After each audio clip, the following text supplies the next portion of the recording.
ایک دفعہ کا ذکر ہے کہ کسی ملک پر ایک رحم دل بادشاہ حکومت کرتا تھا۔ وہ ہر وقت کسی نہ کسی طرح رعایا کی فلاح کے لیے کام کرتا تھا۔ اس بادشاہ کی کوئی اولاد نہ تھی۔ بادشاہ اس وجہ سے بہت پریشان رہتا تھا۔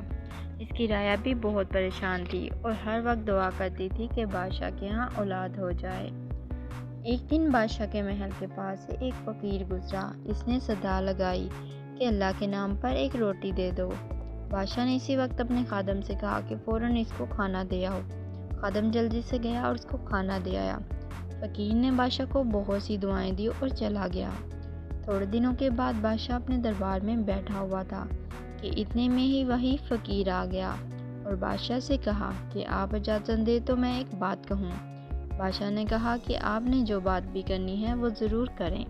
فقیر نے کہا کہ آپ اپنے تخت سے اٹھیے اور نیچے آ جائیں۔ بادشاہ فوراً نیچے آ گیا۔ پورا دربار کھڑا ہو گیا اور حیرانی سے ایک دوسرے کو دیکھنے لگا۔ فقیر نے بادشاہ سے کہا کہ اپنے تخت پہ جا کر بیٹھ جائیں اور بادشاہ اپنے تخت پر بیٹھ گیا اور فقیر یہ کہہ کر غائب ہو گیا کہ میں پھر آؤں گا۔ بادشاہ حیران ہو گیا کہ یہ کیا معاملہ ہے۔ رات کو جب بادشاہ کتاب کا مطالعہ کر رہا تھا تو وہی فقیر پھر آیا اور کہنے لگا کہ میں ایک فرشتہ ہوں اور تمہارا امتحان لینے آیا تھا۔ تم اس امتحان میں پاس ہو گئے ہو۔ بتاؤ تمہاری خواہش کیا ہے؟ بادشاہ نے کہا کہ میری تو صرف ایک ہی خواہش ہے کہ میرے ہاں اولاد ہو جائے۔ فقیر نے اسی وقت بادشاہ کو ایک عجیب و غریب قسم کا پھل دیا اور کہا کہ یہ اگر ملکہ کو کھلایا جائے تو ملکہ کے ہاں اولاد ہو جائے گی۔ یہ کہہ کر فقیر غائب ہو گیا۔ صبح ہوئی تو بادشاہ ملکہ کے پاس گیا اور اسے وہ پھل دے دیا۔ ملکہ نے وہ پھل کھا لیا۔ کچھ ہی دنوں کے بعد ان کے ہاں بہت ہی پیاری سی بچی ہوئی جس کا نام شہزادی دلنشین رکھا گیا۔ پورے ملک میں جشن منایا گیا۔ شہزادی دلنشین بہت ہی خوبصورت تھی۔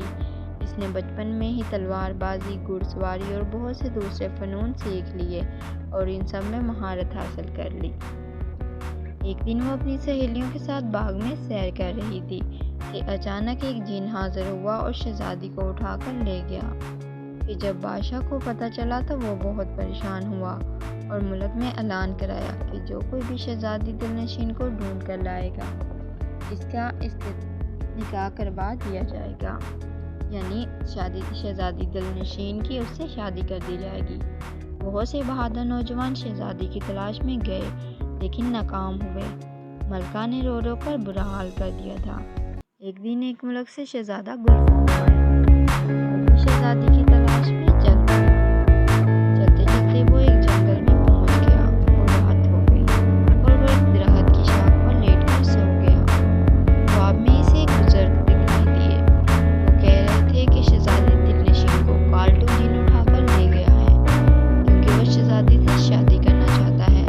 وہ بہت طاقتور جن ہے، اس لیے میں تمہیں ایک انگوٹھی، تلوار اور اڑنے والا قلین دیتا ہوں۔